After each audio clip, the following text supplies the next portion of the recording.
That was my first and last mistake. I'm blue without your face. But what can I do? 'Cause I'm just a sinking ship, and you're just a pair of lips that I've lost in the moment. All I want is for you to come back. Now I'm caught in the middle of life, and I need you to survive.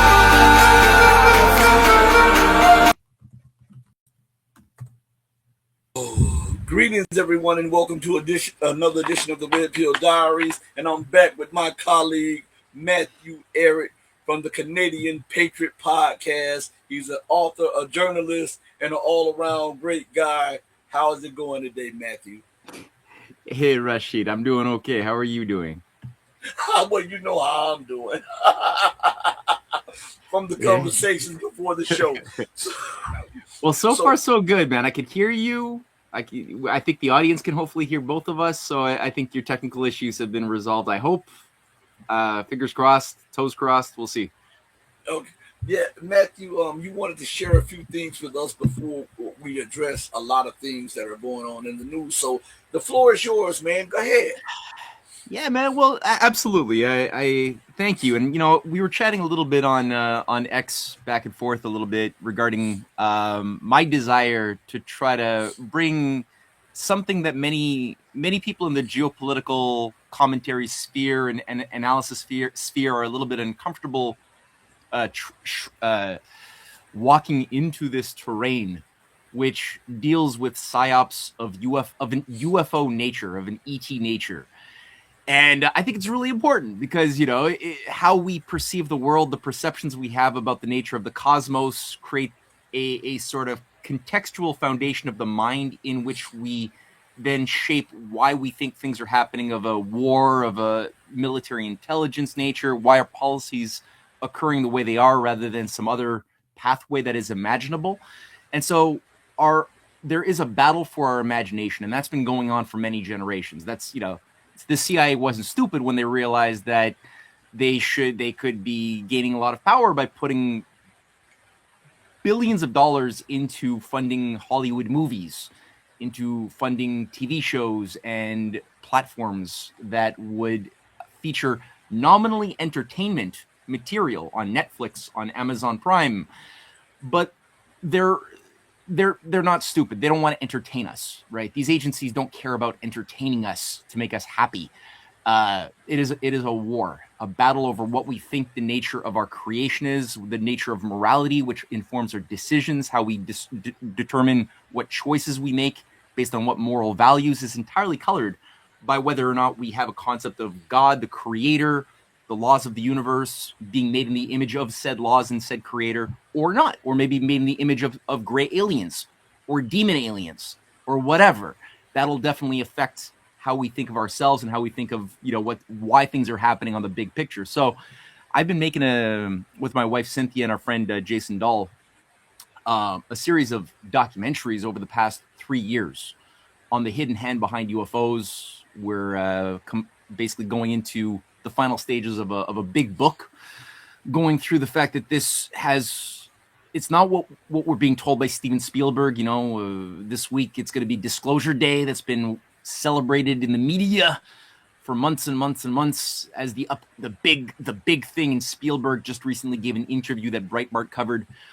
No, but it wasn't too Breitbart. It was another platform. But he gave an interview where he said that the truth of UFO disclosure will shake the foundations of the entire Christian world and have people question their very idea of God.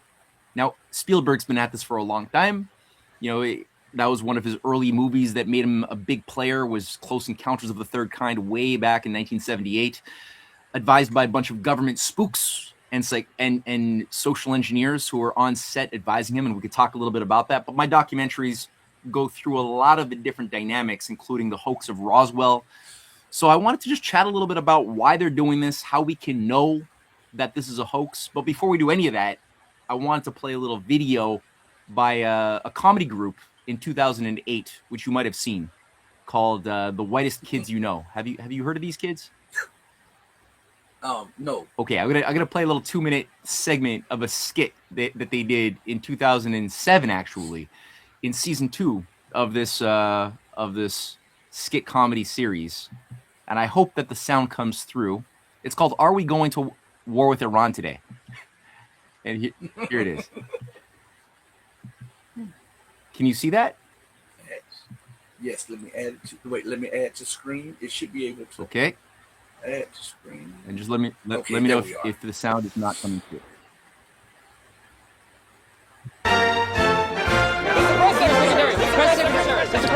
Okay, thank you for waiting. The president has asked me to come out and make a brief statement about the wire that just went out a couple minutes ago. To make things short, I will just confirm that yes, we do have a moon base, and yes, we are currently experiencing some bear problems. Now, I will open it up if there are any questions. Mr. Press Secretary! Mr. Press Secretary! Mr. Press Secretary! New York Times. Yes. I have a 11-part question. I'm sorry, I only have time for 2. All right, let me get this straight. So, the United States government is we do have a moon base, and that there's a problem on this. Yes, that is correct. Follow-up question? Are you with us? That's a really good question. No, we are not, and I would like to remind everyone to keep the language civilized. This is the White House. Excuse me, Mr. Secretary, Bob Daniels, Newsweek. Mr. Daniels. How long have we had the moon base? And are these bears Earth bears, or are they from the moon? I'm sorry, I'm not at liberty to disclose how long we have had this moon base at this time. We do believe these to be Earth bears. We have no reason to believe these to be lunar bears or even Saturn bears. Todd Albright, PBS. There's Saturn bears? I am also not at liberty to go into the various types of woodland life forms on Saturn or any of the other 12 planets. 9 planets. Right. I've said too much already. What I can show you is the images that have been beamed down to us from the Odyssey satellite system just a couple hours ago. This is the view out of the front door of the United States Secret Moon Base. This was taken yesterday before we discovered the bear problem. And this one was taken just a couple hours ago. So, as you can see, bears everywhere. Mr. Press Secretary! Mr. Press Secretary! Mr. Press Secretary! Mr. James. Yeah, those bears appear to have guns and motorcycles. We believe they may be involved in some sort of intergalactic drug cartel, perhaps affiliated with one of the interstellar wizard alliances. Wizard alliances? Yes, next question. Just a thought, more of a shot in the dark, but we wouldn't happen to be invading Iran today, would we?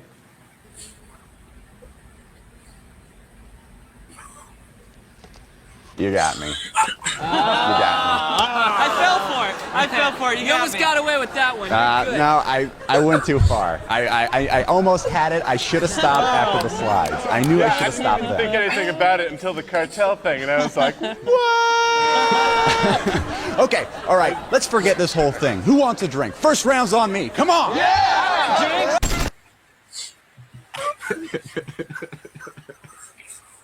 All right. I just thought that would create a nice little mood. But before we go further, thank you for the $10 super chat. Chili Pepper dash 09Y. Go ahead, Matthew. Go ahead, Matthew. No, they really hit it out of the park, and I thought that was just so great, considering especially the timing of it all. Right, this was happening at a time back in 2007 when Dick Cheney had come very, very close to getting his long dreamed of war. I think it was November of 2007 that the propaganda machine was in full blast to finally do what we did to Iraq and extend it now to Iran, and of course. The wind was taken out of the sails back in those times when the National Intelligence Estimate had circulated. I don't know, some courageous figures within the NIE circulated a report demonstrating publicly that we were lying, that Cheney was lying, that there was no WND program that existed after 2003 at least, and with those revelations, the propaganda machine couldn't really campaign. So all that to say, I'm not saying necessarily that this is the full replication of what Dick Cheney was trying to do in today's world, but the idea of invaders from the beyond, let's just say, whether from another planet or from another galaxy or from another dimension, as certain, I think what's becoming more and more popular, that's been as a narrative that's been infused into the story of UFOs, where they come from, what they are, is increasingly people like Anna Paulina Luna, who's in charge of the committee on UFO, or not UFOs, government secrets or something like that. They're increasingly using the language of interdimensional aliens, not to keep it located within the the ET extraterrestrial thing, or so that's now more acceptable, and we're seeing, like, within Tucker Carlson's guests, with J.D. Vance, Marco Rubio, are all giving their presentations. Trump's kids are going public very loudly, Donald Trump Jr., about their idea of ET disclosure as the greatest thing, and how these are actually demons. So J.D. Vance talked about his demonology and how he firmly believes that these are actually demons from another dimension. So it's weird, right, that you have congressional inquiries, whole congressional investigations committees. You have official people within the executive branch of the government coming out so openly with intelligence spooks from the CIA. The CIA just recently announced that it hasn't been just one recent UFO crash that they've been reverse engineering in the United States, but that 9 UFOs crashed since 2001. Ignoring all of the hundreds of other UFO crashes that happened since Roswell in June of 1947. This is the CIA officially coming out on mainstream media. So clearly, they either really all of a sudden woke up and started loving the truth, and, or supposed to look at this stuff because other things that we're not supposed to look at are we're not supposed to look at. So what are those things, right? And what are the motives? So we did this documentary series. It accompanies a book series called The Revenge of the Mystery Cults, going through the occult underpinnings of a lot of the intelligence workings behind MI6, behind the creation of the CIA in the earlier black chamber that became America's NSA back in World War I. That is where the NSA, which is part of the Five Eyes, comes from, the black chamber, the signals encryption office that was set up by the second in command of MI5, Claude Dancy, who was the founding deputy director of MI. It wasn't even called MI5 back then, but that's what it became known as. He founded that, and then he came to the United States in 1909, bankrolled by William Rockefeller, who just bought the Sleepy Hollow Country Club in New York, to commission Dancy to create a private intelligence bureau funded by the DuPonts, the Rockefellers, the Morgans, which he did. And out of that, he groomed several disciples, one of which was a guy named what's his name? Churchill. Montague Churchill. He was a cousin of Churchill. His name was Montague Churchill. There's another name. It'll come to me. But his first name is escaping me all of a sudden. But it was a cousin of Winston Churchill, who he groomed to be the founder of what was known as the Black Chamber in 1918 as a military intelligence signals encryption office, which changed its name to Black Chamber in 1932. So there's this whole thing that is tied to Aleister Crowley, because Aleister Crowley was also being brought in by the Sleepy Hollow Country Club in 1914, where he remained in America organizing propaganda to enmesh the United States into World War I. He's the cause, according to the amazing research by Richard Spence. Your mic. About my mic set? Yeah, your mic it's muffled a little bit. It just started muffling a little bit when you're in. Okay. Is it a bit better now, or? Yeah, it sounds a little bit better now. I just changed it to a different now. Is it a bit different now, or? it's just a little mumbling. Like in the middle of your speaking and talking about it, it just started muffling a little bit. Yeah, I can only hope that it can resolve itself. Because I don't know what else to do beyond what I already did. So, maybe if I put my mouth further away from the microphone, maybe that would be better.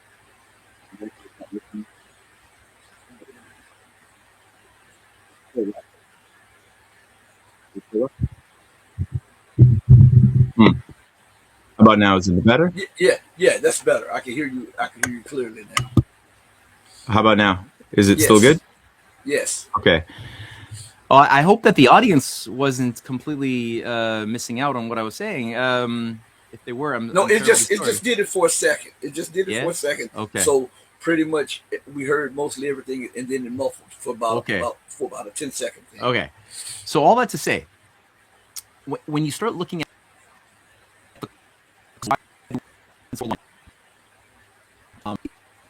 it's more interesting and yet a lot darker, and you can't explain such matters. Or why did Hitler emerge onto the scene? Why did fascism emerge in the first place? It's not enough just to say, oh, it got funded by Wall Street and London banks, and because of that money, which is true of American and British and Swiss industrialists, fascism was able to grow and thrive and become this force. It's not enough to say that, because there was an ideological underpinning that made all of that happen. There's a certain ritual on the stage of history that allowed for that to happen, that involved a dialectic left-right game, which has been used since ancient times to keep the slaves fighting each other, to keep us in a state where we're in disequilibrium, where you have a right factions and organizations that are set up to satisfy something known as the right, that is a bit more, tied to rigid authoritarian logic, and then the left, which is tied to fluid, emotionally driven denials of right and wrong and truthfulness per se, where we saw this manifest in great chaos in the form of the Jacobin versus the Girondin right and the Jacobin left during the French Revolution, which originated the modern idea of the left and the right, where the Jacobins were the movement of the people, right? The oppressed, uneducated but pure noble savages that were abused by the elites and wanted to be organized by the Robespierres out there who could rabble rouse and to weaponize basically the masses into a thoughtless mass of emotion, of rage and anger that would then be used, as all color revolutions have been used ever since, to overthrow and destroy any viable architecture of the nation itself, while the reaction was located in the right, in the Girondin conservative responses that wanted to impose rigid structure onto the anarchy of the chaos. And they, did their thing, and they took turns cutting each other's heads off for like 5 years of civil war before the chaos created a fertile soil for a Napoleon, basically a proto-fascist Napoleon, to resolve the contradictions and impose a metastatic, like an order from above, where he very quickly declared himself world emperor and tried to reconstitute the old Roman Empire with all of the trappings, including the idea of recognizing a Zion for the Jews in the Middle East. He even wrote a letter, a proclamation to the Jews to say, we'll reconstitute this as the center of a new order. He created the Sanhedrin of France and promised the building up of Solomon's Temple as the new center of a mystical initiation for the 1,000-year Reich that he was planning. I shouldn't have said Reich, but whatever the French word for that was the promised age, the golden age that this emperor was going to bring about. Now, it didn't work out that way. Things ended up going in a different direction. But the model of the left-right game, that's what gave rise to the Führer idea, where if you look in the 1920s, there was a battle between the Bolshevik left of radicals that hated the injustice, they hated the abuses of the aristocracy, but then they were weaponized to be a chaos force, a chaos agent across many European countries, where they're, like Kamala Harris said, right? During the election campaign, she said Germany before Hitler was the greatest beacon of liberty because they had drag shows, in Berlin, and she was talking about the greatness of just the fluidity of gender and how everybody was accepting everything. And it's true. The people of Germany were driven nuts because of World War I, because of the chaos of the Weimar hyperinflation, the controlled destruction of the economy of the German people. They were driven crazy. And so many of them came to believe that maybe the cause of the war, the cause of my pain, is the belief that there is right and wrong, the belief in male and female, and the belief in morality. That if we just let all of that go and just loved each other orgiastically, of course, a lot of drugs, then we'd have peace on earth. And a lot of people believed that stuff, and it became a cosmopolitan crazy hub of degeneracy, out of which you could see it became the way that the conservatives, who didn't want to let go of their Christian ethic and their values, were so disgusted and were so unaware of the higher operating force. They were just so disgusted that they were more easily radicalized to double down on a perverse version of conservatism of the right in response to this thing, where this became the hub, the recruitment of the paramilitary units of the SS, the new Nazi movement that took power. And after a long period of battles inside of Germany between the left and the right, you had a resolution stimulated by an inside job known as the Reichstag fire. And out of that chaos, right, there was an excuse for a new Napoleon to come in and say, I'll restore order. And he basically gave a voice to the oppressed and abused people who had suffered so much of war and injustice. And it became the foundation of Nazism, again, made possible through the money of a lot of Swiss, a lot of American industrial and Wall Street banks like Prescott Bush, a lot of British banks and powers, but also the ideology itself of fascism had a core occult agency that even Hitler talked about regarding the secret doctrine of the ascended masters, who were able to channel to adepts, special people, like through the Thule Society, which is sort of the inner black magic core of the Nazis, of the SS. People like Dietrich Eckart, that Hitler in his Mein Kampf called his mentor. That Dietrich Eckart is recorded to have described the importance, how he taught Hitler how to receive messages from the powers of the beyond, of the secret doctrine that he talks about, which is a reference directly to the British occult operation of Madame Blavatsky, of the Theosophists of the 19th century, that gave rise to a Western popularization of the swastika as far as an emblem, a symbol that could be used to justify the creation of new institutions, which were directly behind its popularization in Germany, with German versions of the Theosophists that were selling themselves, and all of them seemed to revolve very much around Aleister Crowley, these other black sorcerers who were obsessed with bringing in 1,000-year age of Antichrist, an age of Aquarius, an age of Lucifer, which they're all obsessed with this idea, and they have rituals that they're coming up with. And I think it's all hogwash, personally, but they believe it. They're obsessed with it, and they have power. Like I said, Crowley played a direct role in getting the U.S. sucked into World War I, while he was directly working with Claude Dancy, who had just set up British intelligence and had set up this American intelligence agency funded by the Rockefellers and the DuPonts and the Morgans, who would later fund fascism after World War I. They were doing this with Crowley, setting up these complexes and sending and transmitting information about how to the Germans that Crowley was always in direct communications with, telling them that the Lusitania had weapons on it. That information came from Crowley directly to the Germans, to the top German, the head of the Joint Chiefs of Germany, that justified the idea that this passenger ship was justifiable to be shot at, because it was, in fact, and it's true, it was carrying munitions, thus breaking the neutrality agreements. And that killing of American people, civilians on that ship, was used as propaganda, like 9/11 was, to try to get popular sentiment to change from being isolationist to supporting getting the U.S. into the war, which it finally was successful at doing. So all that to say, there are, when you appreciate these things, you start seeing that, okay, this whole UFO thing it actually is coming from a darker place. It's not just simply to distract us from certain things we should be looking at, which it is doing, that's for sure. But there's another element to it. And so the documentary series that we did begins with Crowley, and the fact that Crowley was the first one to design in 1918 in America the gray alien archetype that everyone has seen in movies and comic books, that gray alien with the big head. That was actually a demon that Crowley drew from one of his Alhambra workings in Long Island, right next to a certain tower that was used, according to American Office of Naval Intelligence in 1918. They tracked down this Crowley operation and this particular tower as being the cause of conduiting information to the Germans via the Swiss, which allowed for a lot of espionage and a lot of sabotage.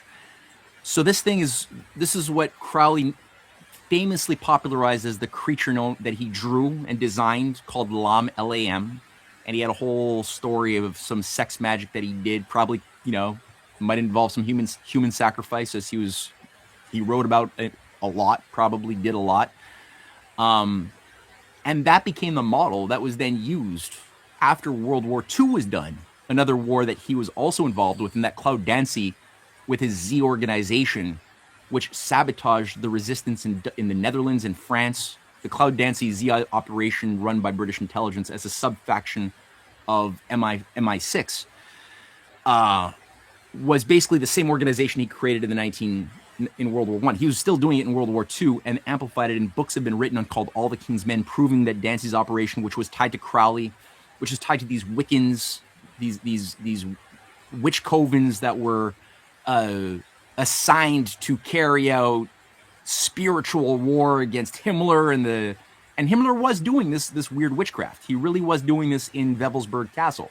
He really actually had a Templar. He called it the New Templar Knighthood, which he recognized correctly as being a knighthood of Baphomet worshipping wizards who were bringing in Tibetan lamas. It gets crazy, but this is actual stuff that the Russians discovered when they got to Germany, and they were cleaning up shop, and they're like, why are there all of these Tibetan lamas?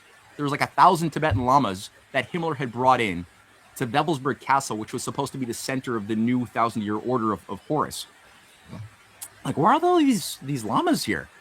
And there is something weird in Tibetan esoteric Buddhism that Himmler recognized when he was sending in his teams into the deep caves, into the deep Tibetan plateaus, to not just look for the origins of the Aryan species, which was part of it, but they were also assigned to look for what are the rites, what are the magical workings, what are the sex magic rites that the Tibetans had been, for whatever reason, that carrying out in this esoteric version of called Bonpo demonology, channeling, where there was this tradition of basically doing dark magic that they could then use and integrate into the Thule society that Hitler's mentor Dietrich Eckart worked for, or led even. He was a co-founder of this thing.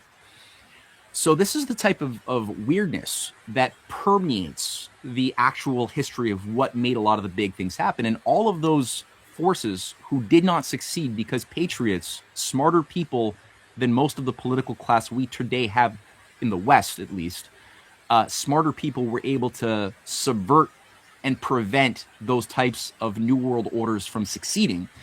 They had to change gears, do something different. And as soon as World War II is done, that's when you have the unveiling of a new strategy that didn't just involve unreconstructed Nazis that went to Argentina, although that was a big one, or that went to South Africa, or that went to, the United States through the Project Paperclip, although that was a factor. But more than Operation Gladio, more than the paramilitary operations of NATO's secret police that created this infrastructure for a parallel government to grow, you had a lot of the big fascist organizations in America and beyond that all had theosophical origins that became the origins of this new movement of UFO cults. So, like the Pele, William Dudley Pele silver shirts, which were the American Führer, the American Nazi, created the same day that Hitler declared himself Führer, was the same day the Silver Shirt Legion was created by William Dudley Pedley, who was formerly the head priest of a theosophical order before that, having received channeled messages from Jesus and dead people to create a new dispensation. That's the same day he creates this American fascist regime. And he's being sponsored by American leading blue blood families. And as soon as that no longer works and he goes to jail for being on the wrong side of World War II and has to shut down his operation, he gets out of the war early. He gets out of jail early and immediately becomes the founder of a UFO religion. So does George Adamski, who starts, who was a former theosophical priest, a friend of Pele, who creates the Adamski cult.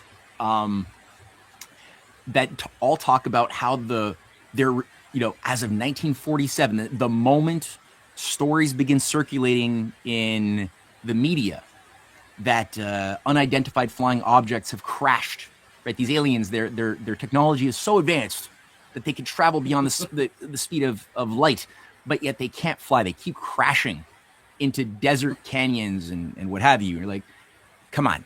But anyway, all of a sudden, a few stories start circulating. The population's imagination starts getting stirred up by stories of sightings, not of experimental aircraft or of drones that have been maybe taken or absorbed into America's secret science aviation's program from the Nazis, which they also had flying saucer programs, like actual alternative aeronautic technologies that were actually flying very man-made saucers. And you can see even video footage from Avro Air from the 1950s where they're test flying some of these actual flying saucers. But no, don't assume that.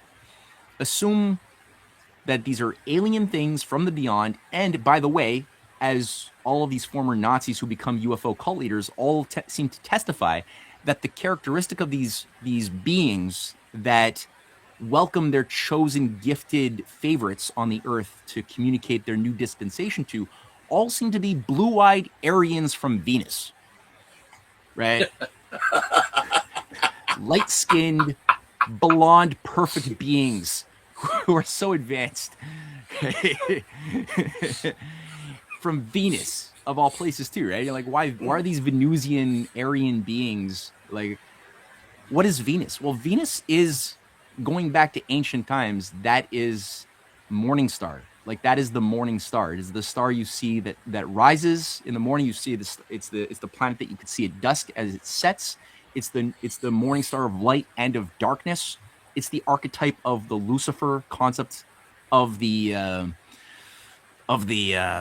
force that is beyond good and evil, that unites good and evil in a weird sacred profanity, and that became the model of Madame Blavatsky. That's why she even called her magazine Lucifer Magazine. That's why her follower Alice Bailey called her publishing house Lucifer Publishing and the Lucifer Trust, which still publishes material for the United Nations to this very day. That same Alice Bailey, right? They're obsessed with this idea. So that's also, so I can say a lot more about that. But this is like at the heart. If you look at the growth of this stuff, it seemed fringe. It seemed like something for,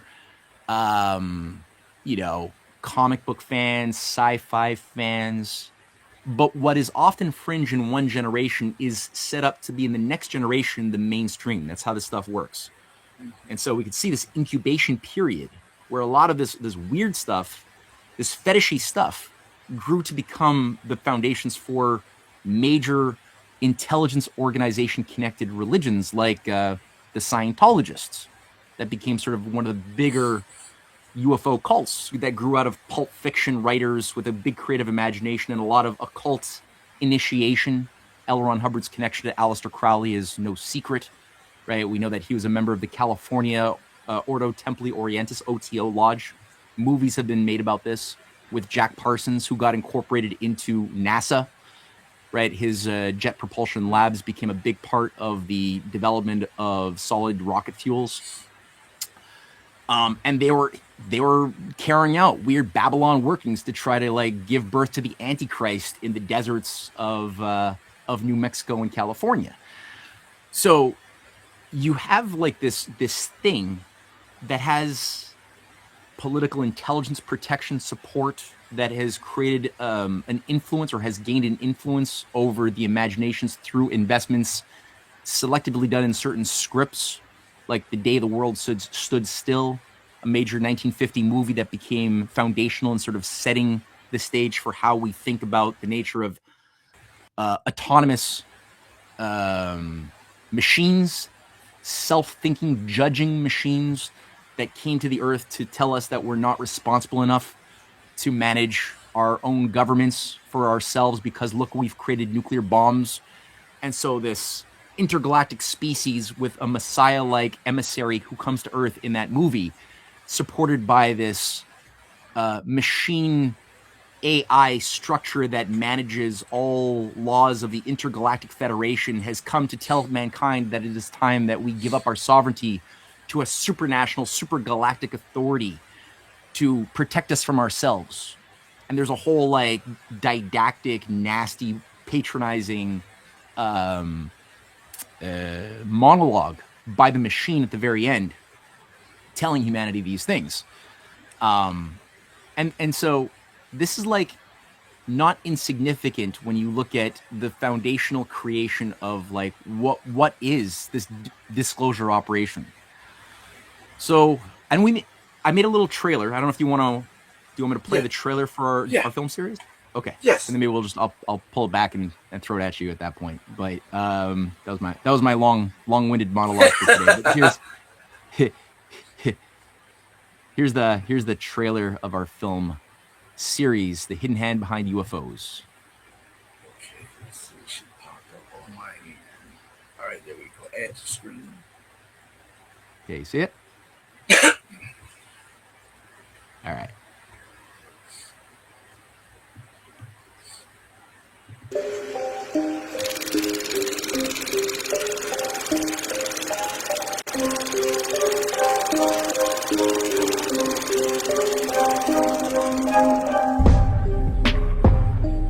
In recent years, fascination with UFO government collusion has morphed from a niche interest reserved for fringe conspiracy theorists and ET conference attendees into something approximating a modern religion. While the subject of UFOs has typically occupied a place in the collective imagination and provided fuel for entertainment, it now appears that extremely powerful forces shaping mainstream media and government want as many people as possible to believe in aliens right now. From congressional hearings to dozens of whistleblower testimonies and whole channels such as the Sci-Fi Channel, Gaia Network, and History Channel going full ET disclosure, it appears that it is only a matter of time before officials within the US government announce that ETs have been colluding with government agencies for decades. Amidst all of the stories of crashed flying saucers, reverse-engineered alien technology, and supposed treaties with alien races, one thing remains a constant theme. Aliens are with us. They traveled from either far-off galaxies using advanced technology or jumped from another dimension into ours. And they are bad drivers. Before we can appreciate the origins of this modern myth, it will be useful to review the figure of Lawrence Rockefeller and something that happened in 1992.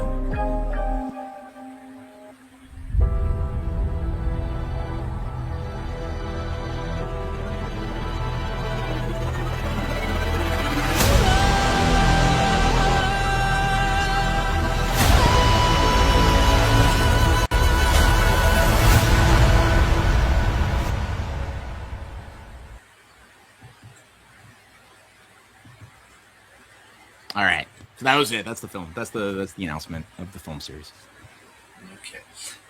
So Matthew, do you think that Peter Thiel and all of these other people who continue to talk about AI and blood sacrifice and Peter Thiel, he has a real fascination with the Antichrist and all of this. Do you believe that all of them are working in conjunction with each other to push this narrative? Because like you said, they're trying to push your attention away. It's almost like the magician's trick. You know, when the magician is doing a trick, they wherever the trick is done, they direct your attention elsewhere.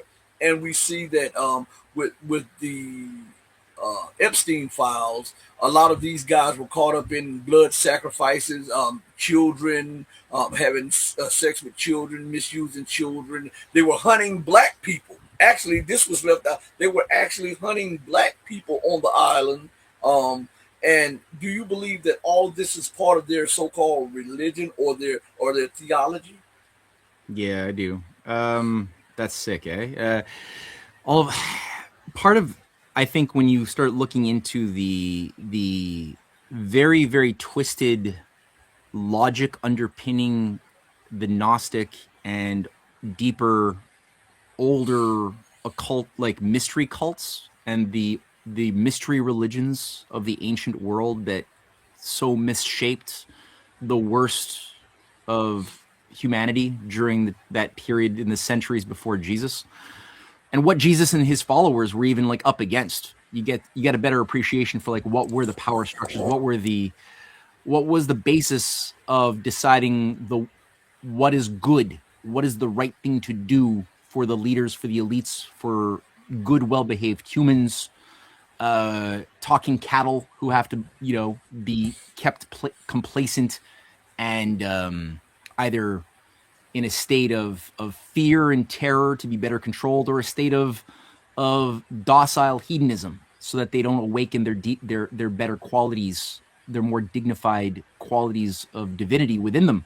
So how do you do that? What would justify such evil to perpetuate, to not just do evil in the time that it exists, but also to perpetuate these very unnatural ways of being for many generations, centuries, millennia even, into what they aspire. I think they hope that these would be perpetual systems forever. But it requires ideology. It requires like some way of thinking about good and evil and right and wrong, right? And how do you think of your purpose and what makes you you and what makes laws that you didn't create. And so part of the esoteric teaching structure, because all of these organizations, these mystery religions have, whether of the pseudo-Christian Gnostic variety or the other pagan varieties, they all have an outward, what's called an exoteric order for the uninitiated or the lower initiates that believe one thing, and then an esoteric inner order that's a set of secret beliefs only permissible to be known by those who achieve a certain degree and have passed certain tests to demonstrate their loyalty to the faith, so-called. And what I get is a sense of, both from reading the writings of various types of whistleblowers, looking at their behavior, looking at certain types of documents that have circulated in grimoires over the centuries, things like the Hermetic Order of the Golden Dawn that worked with Blavatsky's, openly professed. She acknowledged that she created an esoteric section for the inner initiates of the Theosophists that were all very close to and had membership of Samuel MacGregor Mathers, all of the leading members of the Hermetic Order of the Golden Dawn in 1887-88. This is the guy that initiated Crowley into the Hermetic Order. Many members of the British scientific community and intelligence community were all members of this thing, like Samuel William Crookes and others, leading figures, the president of the British Royal Society. So this goes back a long ways. Part of what they believe is that whatever is good can only be good if evil exists, and thus evil creates the good. That thus evil is maybe more important than the good. That to do evil is to cause the good. And so you got this weird, and there's different rituals, there's different ways of sophistically weaving that contorted thread. But the overarching idea in this Manichaean world of this belief in a balance of forces of light and darkness that have to coexist with equal mathematical equilibrium, where everything that is good must be balanced out by a force of evil. It doesn't take them too many more steps to come to the idea that, well, to be truly powerful, thus to be truly good, is to be truly bad. it seems to be something that they do, and then the idea of breaking taboos. So part of what they think is that right and wrong, conventional morality, conventional traditional faith, which creates boundary conditions on our conscience that gives us a sense of not, that lies are bad, injustice is bad. These are all artificial constraints that are holding us back from our true divine self. And so part of the practice of becoming your self-actualized Helenic deity, right? Part of Crowley's dispensation was this channeling session he did in Egypt in 1904, where he channeled a messenger of the god Horus called Ayahuasca, who gave him through his basically it was like a scarlet woman, um, a witch that you basically have sex with and give drugs to as she becomes induced to trance states, altered states, mutterings of random crap that you could then interpret as the I guess the warlock, the priest, whatever. And so he determined that Horus gave him to ayahuasca this Selima doctrine of that the true man of the new age would have no laws beyond doing what thou wilt shall be the whole of the law. It became the foundation of, Jay-Z's world. I mean, if you look at it, so many of the secular gods that have been sold to us as the cultural icons to aspire to in our current age. David Bowie. People just need to listen to David Bowie's last song, the 9-minute weird song, Black Star, which is an occult ritual, very satanic. He openly talked about being a Crowleyite. Steve Tyler from Aerosmith talked about doing Crowley sex magic to help him gain fame. So many people. So many. The Beatles, who had, an album cover with dead babies that they were holding with slabs of raw meat and blood. Those Beatles had Aleister Crowley selected on their Sgt. Pepper Lonely Hearts Club Band album, and the opening track being an homage to the 20-year anniversary of Crowley's death. It was 1947 that he died. They published this record on the 20th anniversary in celebration of Crowley. There's so many of the figures, Mick Jagger and the Stones, his homage to the sympathy for the devil takes on new meaning when you look at his work with Crowley's disciple Kenneth Anger, making experimental films like Lucifer Rising that Mick Jagger performed in the 1960s with members of the Manson family, who still, carried out murders of Sharon Tate. You're like Bobby Beausoleil, who was a star of that movie, who did sort of who was, by the way, also getting Scientology training. That's what Charles Manson got 180 hours of Scientology auditing when he was in prison and studying Dianetics and studying Robert Heinlein and his Strangers in a Strange Land to learn how to use the arts of self-actualization to develop remote viewing and special godlike powers of magic to help him create followers in a new cult that becomes part of this weird thing. So you're like, there is something going on where even Charles Manson, when you look at why did his followers carry out the killings that they did, they thought that they were doing a gift. They thought they were giving a gift to those being killed by releasing them from the shackles of the evil flesh. Now, they didn't want to do it to themselves, of course. They're perfectly happy to be in the shackles of their own evil flesh, doing orgies and drugs. But they actually got it in their heads that you're doing a gift by bringing people into terror and pain and death. You're liberating their inner light from the whatever. So it's bizarre. It's weird. I mean, Crowley called his lodges the agape lodges. Agape is a sacred Greek word in the Bible that, the Apostle Paul uses to describe something beautiful as the general love of all humankind. It's a great word. It's a wonderful word. And yet Crowley saw no problem calling his own lodges agape. Was he being just a complete liar?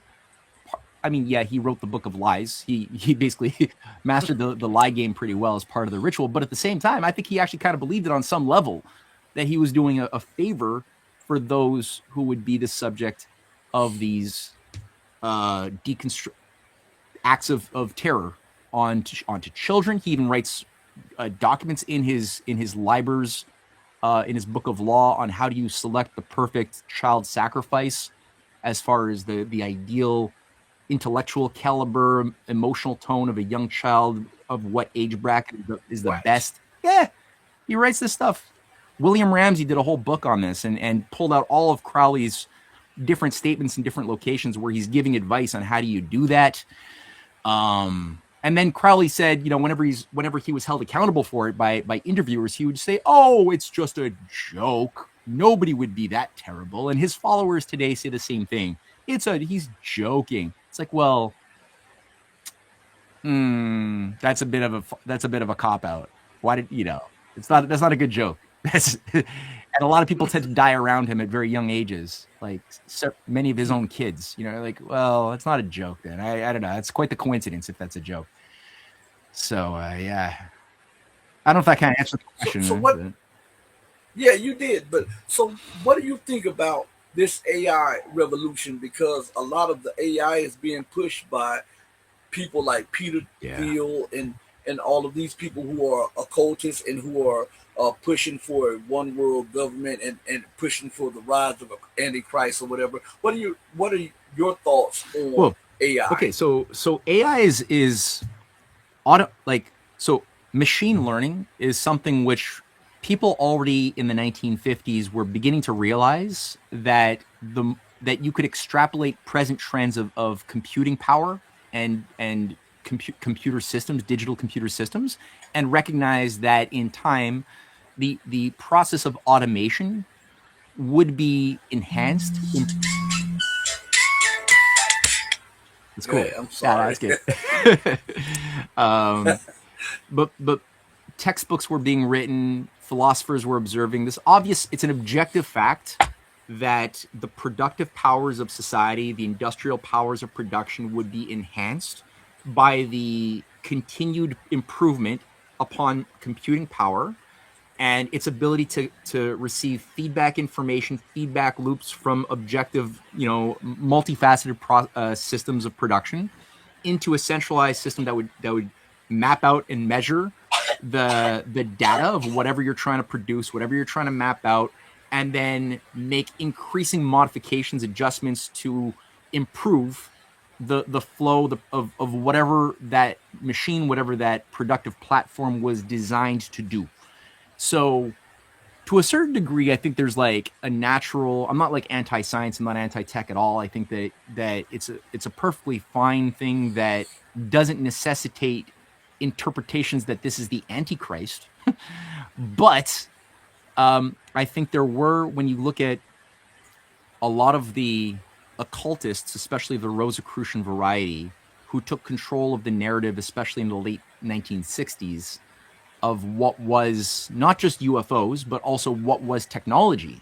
These are people who were very close to DARPA, people like Jacques Vallée, who's a big player to this very day in the disclosure movement, who put forth with J. Allen Hynek, who was an advisor to Steven Spielberg on Close Encounters of the Third Kind. And even Jacques Vallée had the French character in the movie with Richard Dreyfuss, who's a loser, who gets channeled messages from aliens to go to this mountain, and leaves his whole family just to get like anal probed on a spaceship to fulfill his life's mission at the end of the movie. That's the big, like, great ending of the story.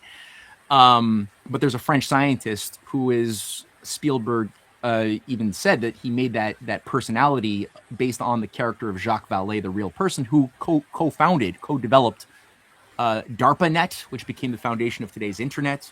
He wrote the book Passenger to Magonia in 1969, where he first outlines, it's basically anecdotal testimonials of people who got abducted, who had first, second, third encounters with aliens, and then uses a lot of folk tales and traces out different folk myths and anecdotal stories from Bohemia, from Germany, from England, fairies and gnomes and witches and stuff like that, and says his thesis is that they were all talking about alien abductions and didn't have a language for it. And he's basically saying that these aliens are actually demons doing black magic on their victims. That's his thesis. And that the babies getting disappeared, being kidnapped from villages in Bohemia in the 16th and 15th centuries was actually the same thing. And people getting ritually murdered occasionally. The village people would go out to the forest and find a young boy ritually murdered, tied to a fake cross or something like that, which happened even going back to the Middle Ages. Jacques Vallée was saying, well, that was aliens. They thought it was witches or secret goblins or demons in the forest, but it was actually aliens, which are the demons. Right? That's his thesis. So he started blurring it. And part of his ongoing narrative, he published a lot of books, became a very big influence. He even gave speeches at the UN calling for a one world government architecture to be created to map out alien encounters in 1979 with J. Allen Hynek. Actually, they both gave speeches at the UN. Part of his what seemed different but was always connected in his mind, and we're seeing it now converging, was that the very internet that he was responsible for organizing as a cybernetic system of data management that would have control mechanisms as far as the management of governments, the management of the managerial technologies used to manage governing ministerial systems, which is what it was. It was integrated into NATO. It was integrated into the OECD. It was integrated into almost every branch of government. The idea that, you have to treat every system like a digital machine with very highly compartmentalized parts or departments and subdepartments, and everyone should be highly specialized to be adapted only to do what their localized department is assigned to do, and not really understand what another department does that might be connected to their own work. And only those who are in the nerve center, the central nervous system of the executive branch, would be vetted and thus initiated and permitted to see the whole machine as a one. No one else could see the one. They could only see the parts. And that's kind of how these conspiratorial systems are very effective and always have been that way. It was given that more tightened up language after World War II. And so Vallée is early on describing how this is actually the internet. Technology itself is like an autonomous entity from another dimension pulling on us towards making us do things like advanced science for the benefit not of humans, but for the benefit of creating kind of like a portal that would be created at a certain point in the future, out of which this autonomous entity could express itself finally, which has been given different names in the secular realm of the singularity that Ray Kurzweil and other Google prophets have put forth. It was what Pierre Teilhard de Chardin had a Jesuit intellectual and I think Gnostic priest who hated Christianity, I think. But he rebranded Christianity and he gave it a bit of a Christian veneer, where he was very close friends with Julian Huxley, the eugenicist, where they worked together, the founder of the term transhumanism. That was the Julian Huxley. And they were friends together, co-popularizing the term transhumanism in the 1950s together. And his idea was the omega point, was this future singularity pulling us towards this Christ consciousness, out of which basically an age of Aquarius would occur. He's also a eugenicist. So Teilhard de Chardin, although he's adored by many like mystical Christians because of the nice things he says on the surface for a lot of the uninitiated, they ignore or don't want to look at his private letters that have been made public, describing his own love of eugenics as the most important of all science, to weed out the unfit, the culturally inferior, to create this new man, this new God man that he believes will shape and control the new age. Does he believe everybody should be this or can be this? No, I don't think Crowley believed that everybody should be qualified as being man endowed with thelema to do what thou wilt. That should only be those who are vetted, who go through certain initiation, who deserve the quality of human or man as a name, with all of those, divine properties and rights associated with them. They're not equal opportunity people at all. They think most people otherwise should be killed, or at least rendered into servitude in perpetuity for the benefit of the master class of man, or transhuman, as Peter Thiel has become a devout follower of. So Peter Thiel and all of these people who have been vetted to be assigned positions as the heads of nominally private tech agencies all have a certain common ideology that they had to adopt and internalize deeply in order to be vetted and given the type of influence they were entrusted with to be subservient. And so the idea of the alien, the UFO thing, as that narrative, the tech self-conscious AI demons, the UFO demons, all of that's kind of converging along with drugs. There's a lot of this is needs to have massive sacred drug use as a much more normalized thing, which I think the third vein, where in the course of my documentaries and our books, people will find that all of the same players who are pushing all of the UFO psyop, UFO disclosure movement, including Lawrence Rockefeller himself, one of the most important members of the Rockefeller dynasty, who back in 1938 was also overseeing the War of the Worlds broadcast as the sort of the first predictive programming experiment on human guinea pigs to see how humans would react if we were given messaging from radio trusted news broadcasts that aliens were invading and killing humans. What would we do? It was a guinea pig laboratory experiment masquerading as entertainment. That same Lawrence Rockefeller was also the major bankroller of Terence McKenna and the Green Earth Project of the psilocybin culture that Terence McKenna, as a psilocybin, psychedelic guru, had a big role in being sent around the world, developing encyclopedias that had a scientific veneer of different type of psychotrips you could get from different types of plants and fungus to basically revive the old mushroom cults that did exist as part of the pagan age. That was part of the thing. So the MK Ultra, also a lot of the key players around Alan Dulles, who's also overseeing the UFO cult, is also bankrolling the CIA MK Ultra program that's generating LSD, that's generating DMT, that's generating the psilocybin technologies that are then disseminated into campuses across America in the 1960s. Not a coincidence, and being popularized by military-industrial families, or children of military-industrial high-end families like Jim Morrison, whose father was responsible for the Gulf of Tonkin, false flag. That guy is like popularizing the drug culture, as are the parents of the mamas and the papas, who are very high up in the military-industrial complex, as is Frank Zappa's parents. They're all coming out of Laurel Canyon. They're all coming out of Palo Alto.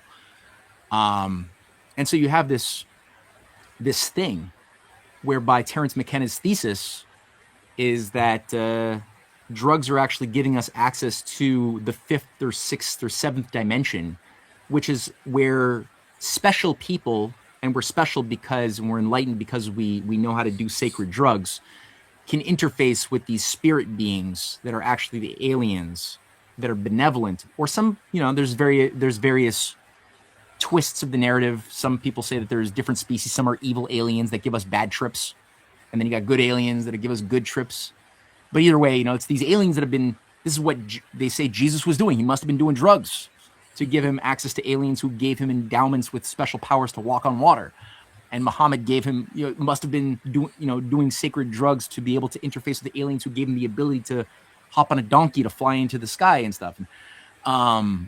So it's part of the same kind of shamanic mind game, which is a big lever of control amongst many of these integrated intelligence agencies that Peter Thiel was empowered by and was assigned to carry out when he was working and receiving funding and directives for the CIA's In-Q-Tel back in 2004, when he created Palantir, right, on behalf of In-Q-Tel and people like Richard Pearl and John Poindexter from Iran-Contra fame, who tried to create the Total Information Awareness Agency that didn't work out in 2003. They basically channeled all of those functions to the thing called Palantir, utilizing the all-seeing eye of Lord of the Rings as their model.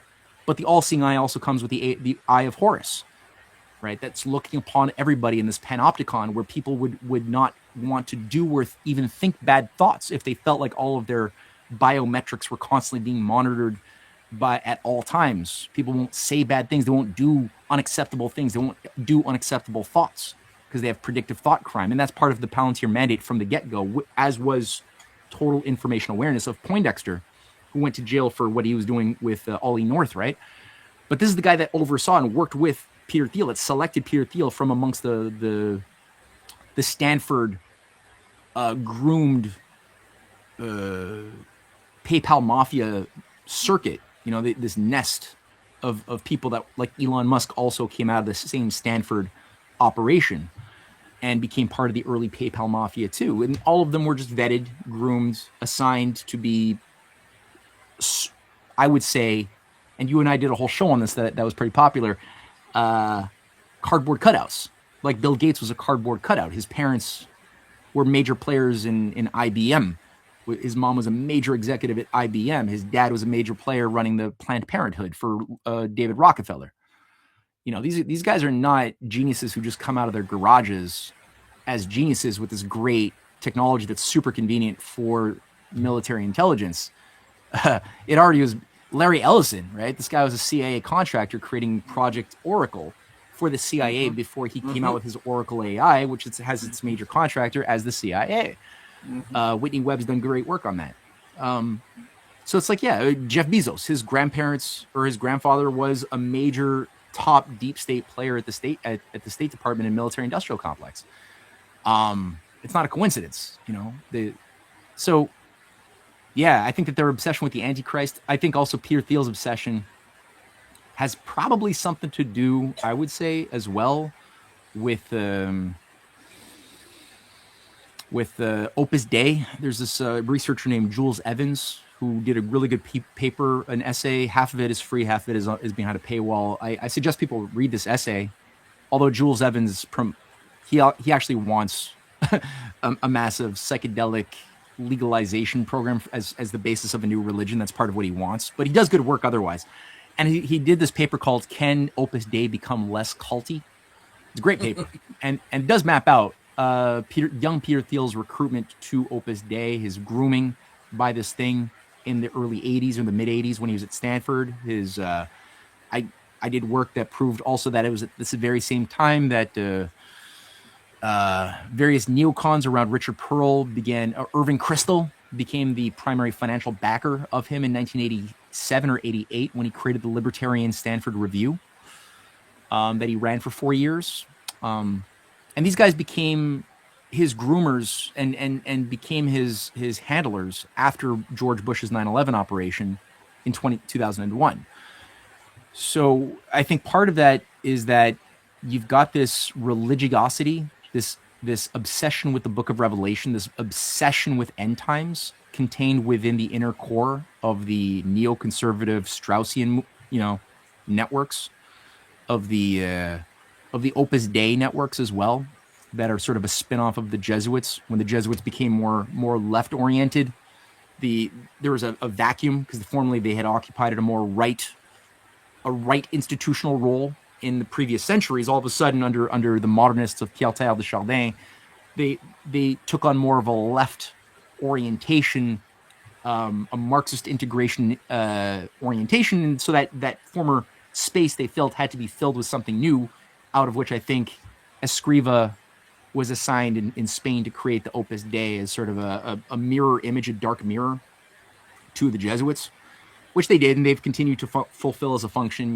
even being propped up in a weird way in certain movies like Dan Brown's thing. Not propped up, but even just featured as the cartoonish supervillains whipping themselves, which they do for the true believers. So yeah, I think you've got this idea. And again, when you look at a lot of the Satanists and those who carried out the growth of Nazism and what they had in mind, they were all obsessed with end times and the Book of Revelation. They're all obsessed with fulfilling on earth God's will. And in their mind, the Book of Revelation proves that God demands that the earth boil and burn in a cataclysm out of necessity. It's like preordained. And that thus to do the will of their perverse, sick idea of the Creator is to be instruments to advance that eschatological kind of cataclysm, out of which chaos some form of new promised age, a golden age, can emerge. I mean, that's part of their formula for social control and management too, is that. And I think that may be one of the reasons why all of the tech giants like Bill Gates, they come from a eugenics background, and that is hidden away in the background where a lot of people don't understand. But before we close, I want to play this clip, and this is about AI, Peter Thiel, and Palantir, and I want your assessment after this. This comes from RT, so I want you to pay attention to this right here. Silicon Valley's conquest for a techno-fascist future has hit a roadblock, as Berlin's apparently telling the U.S. tech giant Palantir that it's not buying experimental American AI military programs. The CEO, Alex Karp, is up in arms about it. What products will Europe buy to defend itself? Will they buy products that have been tested in PowerPoint presentations, or will they buy the products that can single-handedly stop a major military power? Karp went as far as to compare debate about his company within Germany to discussing witchcraft. God forbid anybody criticize tech fanaticism, especially from a company that profits from AI killing programs. Those who drank the Karp Kool-Aid, though, like Kiev, have gained the techno-Führer's approval. You can think of it as an operating system for war. Just as companies use operating systems, Ukraine has one for the modern battlefield. Kiev's state partnership with Palantir seems to be just one theater in a global crusade outlined in a book, The Technological Republic. Many have criticized it as an outright fascist manifesto for the West's role in the 21st century, as it calls for a return to exerting power through superior weaponry, this time relying on AI. Reinstating the draft in the United States and remilitarizing Germany and Japan are also on the agenda. Essentially a jingoistic jolt to the entire Western world. And Karp hasn't wasted time trying to make his imperialist dreams a reality either. Alongside his book launch, he brokered another project with Kiev called Brave One Data Room, intended on developing AI based on data collected throughout the Ukraine conflict. It's one of many live experiments that Palantir is conducting in Ukraine. Partners want our data. We will build a system where they can train their software products using our data. Today, data from the front is extremely valuable. That's why we'll build a data field to train their AI models. Training ground? More like a petri dish for AI military technologies. Palantir itself makes no secret of that fact, especially not the head of its UK operations, Lewis Mausley, who, by the way, is the grandson of the founder of the British Union of Fascists. But wait, it gets crazier. When Karp interviewed Mausley for the job, Lewis's would-be boss reportedly started reciting his grandfather's 1939 speeches from memory, in which he called for peace with the Nazis. And now his grandson is collaborating with a neo-Nazi regime to use Ukraine as his personal laboratory. Ukraine has been the R&D lab for AI in a military context for the last 3 years. It is the absolute bleeding edge of military technology. There is no substitute for a real battlefield. Of course, anomalies and mistakes in the lab are of very little importance to the techno-fascists. After all, the civilian deaths are nothing more than perishing lab rats when the real world becomes a petri dish. Take the Minab Elementary School bombing at the beginning of the U.S.-Israeli war on Iran. 175 people were killed, mostly children, by an experimental AI targeting system, which many reports suggest was created by none other than Palantir. Then there's Israel's Lavender AI targeting system. It's officially clocked 37,000 targets in a conflict that has taken the lives of nearly 80,000 Palestinian civilians. There's no way of knowing the system's margin for error either. We just have to take Karp's word for the claim that it's mostly effective. Your AI and your technology from Palantir kills Palestinians! Mostly terrorists, that's true. No, it's not. And you say mostly, so it's okay to kill Okay. innocent others. Look, if your argument was so strong, wouldn't you let me talk? The thing is, though, computers do make mistakes, and they make more than a few of them. One of the problems with AI is that it can sometimes hallucinate, and that these hallucinations can get embedded into the reports, then they can go up. And so, you know, one of the problems with these LLMs is that you got to check it. And you have to have adversarial testing on the data to make sure that the data that's coming in is actually really good. It isn't always accurate. I know that there has been some casualties within the Iranian and Israeli war where some imprecise munitions were used against a girl's school. And, the argument is being made is that they need to have better AI for better targeting. That goes to the importance of updating information. Artificial intelligence is only as good as the information that's being fed in. And if the information that's being fed in is garbage, then so are the decisions. And so it appears that's what we've got here with this Iranian school. Terminator-style weaponry and techno-fascist billionaires in bed with state actors. It's a dangerous equation seeming to bring about a new age of AI oligarchy in a Western world finding it more and more difficult to understand what democracy it actually has left. Yeah. Floor is yours. The floor is yours on that one. Yeah. I mean, I was impressed that they zeroed in on Oswald Mosley's grandson, Louis Mosley, as the CEO of Palantir UK, and most people do miss that. And I didn't know. I learned something new. I didn't know that he got the job with Alex Karp by reciting from memory his grandfather's incendiary 1939 speeches. That's very interesting to me, and it's I guess not so surprising in some ways. The more you know, but it is exactly what the Nazi high command. Which look, Oswald Mosley. For those who don't know, this guy was the head. He was the Führer of England. He was a member of Parliament. He was a member of the high aristocracy. He was a member of the Fabian Society as well as the Theosophists, as well. And he was the guy who was goose-stepping. He had the Oswald Mosley black shirts, and he would have been the Prime Minister of England had Hitler's efforts, of which there were many, to create a peace deal with England and with the pro-fascist American Wall Street bankers as well. Hitler was always trying to get a peace deal. And oftentimes, Franklin Roosevelt is criticized for not supporting those who wanted to appease and create a peace deal with Nazi Germany. It's like, no, he just knew that Hitler was not going to just be a nationalist who was going to just be happy with Germany. He openly talked about the need to create a Lebensraum, to create a global order founded upon a hierarchical division of human castes around the Übermenschen, overhuman master overlords, and the Untermenschen majority, of which the Slavs were a lower caste. The blacks were even lower, to all be relegated to their particular regions and then controlled by a master class of engineers from above. And Oswald Mosley was the man in England to do that. And his right-hand man, who was his lieutenant and the guy who was going to become the Secretary of Defense of England, was JFC Fuller.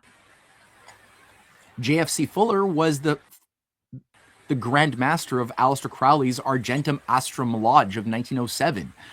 He was a high-level black magician working with Gerald Gardner and other Wiccans doing black magic during World War II. As part of the thing that, Ian Fleming and his brother Peter Fleming were both high-level MI6 operatives with this occult department in MI6 that was working with the Crowleyites, which included J.C.R. Fuller, who invented Blitzkrieg. His work on tank warfare is still taught at West Point today. His work on military history, he was known as a military historian. Winston Churchill celebrated him and promoted this guy as a great military historian in 1945.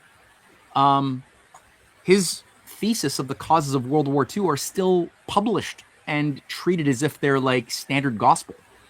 This is Aleister Crowley's disciple who ran one of the most powerful Star of the East Argentum Astrum lodges, more powerful than even Crowley's OTO lodge.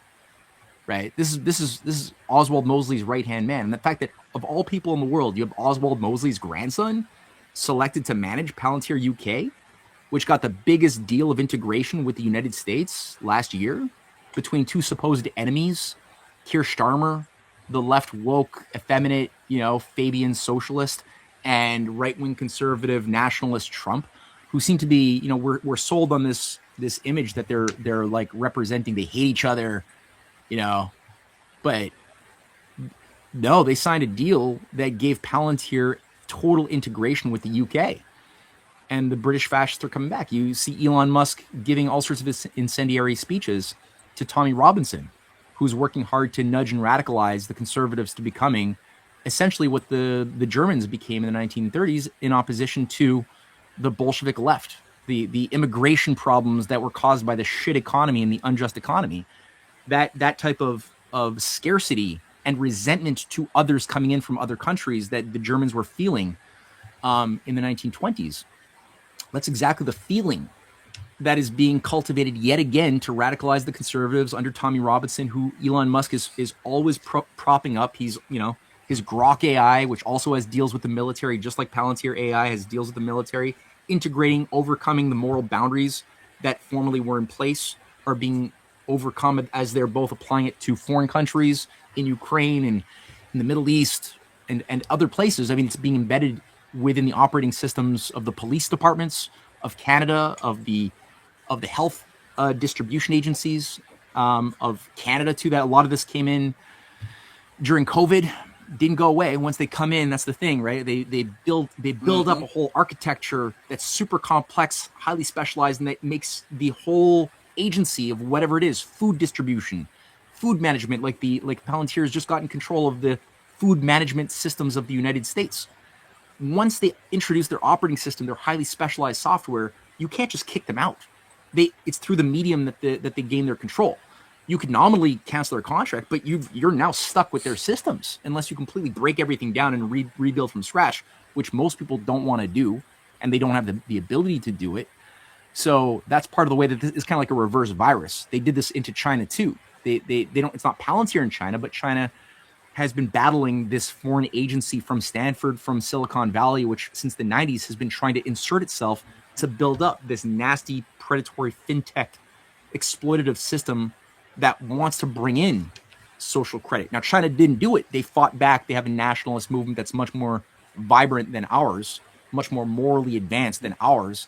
And they have fought back against this thing. They've put millions of traitors who are high-level operatives in jail. Some have gotten executed for playing a role, advancing the CIA MI6 agenda. But it's a battle that's still underway. Russia is fighting it in their own way, but they're doing not as good of a job as China. I would say they're behind in that battle, largely because China didn't allow as much into their society as the Russians did in the 1990s. When China was able to kick out George Soros in 1989, the Russians ended up just keeling over and allowing in all of these foreign powers, that were all Darwinian psychopaths on the pay and the direction of the city of London and Wall Street. They let that in, so they had a lot more work to do and still do to try to undo that damage. China's in a better place, but there aren't very many countries that are in such a good place. A lot of countries have been handicapped in varying degrees, and we've been given a public drama like a World Wrestling Federation type of narrative to give us, to satisfy our desire to see a battle between Manichaean forces of light and left wokist forces of darkness. And a lot of it is just it's smokescreen, betraying this other thing. In closing, Matt, is it anything that you want to say to the people before we go off the air? Well, I'd say, once you see it, don't unsee it. Focus on building on your knowledge and then act accordingly. There have been things that have been done throughout history to stop these Thousand-Year Reichs, these New World Orders from happening. If we actually study what Roosevelt did, if we study what JFK was doing, what policies they were invoking, and what understanding they had of the terrain that they were operating within, there's a lot of resource. Or look at what China's even been doing today to battle this other insurgency, the fifth columnists within China, that many ignorant Westerners are in an oversimplistic mindset, labeling all as one thing. And we're not seeing the actual battle that's happening right in front of our face, which would otherwise give us a sense of solution of what we could do, what we could work with for a viable battle against this very ancient beast. So yeah, I'd say with that in mind, the documentary series that we're publishing. We've made it all available for free to watch. The Hidden Hand Behind UFOs, the books that Cynthia and I have been publishing on the Revenge of the Mystery Cults, the Clash of the Two Americas, her work on the Empire in Which the Black Sun Never Set is a fantastic tool, a weapon in the warfare to understand like what is it that the Empire is afraid of. So yeah, people just need to look in these sorts of directions, and yeah, I can't say much more than that. I'm going to add all of that in the description. I have to add it later because you know what was going on before the show. So, Matt, I'm going to add everything after the show, and then I'll send you the link, man. Thank you so much. Tell your wife I say be blessed and be safe, man. And I'll talk to you later. Bye. I will talk to you later. Bye. All right. Everybody listen. As I say to you all, listen, please remember, do right by others. Not because there's some material gain to be had or because some accolades to be had, but do right by others because it's the right, the humane, and the godly thing to do. Because even when no one else is watching you, remember that God Almighty is watching you. And as my late, great, and beautiful and wonderful mother would always say, God sits high on the throne of power, but he looks low at the actions of man. Know that I love each and every one of you who loves truth, but know that the love that I have for you will always pale in comparison to the love that God has for you. Until we next speak again, stay strong, stay true, but above all things, remember to stay righteous. Hey, hit the like button and share also. Hey, mama, your baby boy still loves you more than life. Deuces, everybody. Thank you so much for joining me. Peace. We're out of here.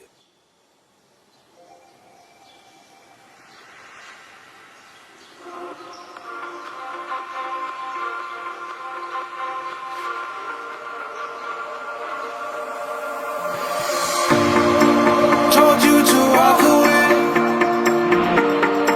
That was my first and last mistake. I'm blue without your face. But what can I do? 'Cause I'm just a sinking ship, and you're just a pair of lips that I've lost.